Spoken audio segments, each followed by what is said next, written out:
Let us say you want to store this phone number in Google Sheet. So what you will do normally is that just copy this number, phone number, and go to the Google Sheet and then paste it. So for example, in this particular cell F2. And as soon as I paste it, you can see that instead of pasting that phone number, it is showing this -9284.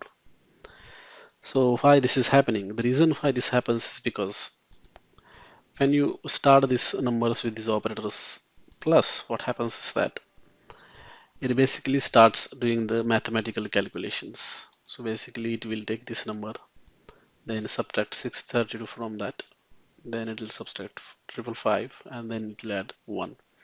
And that's why it is showing this -9284.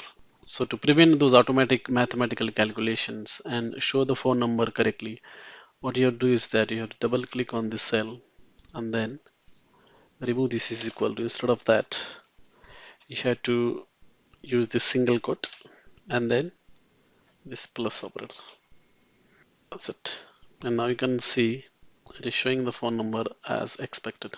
So that's it. Just remember that you have to start this particular phone number with single quote and then it should show it correctly. Thanks for watching.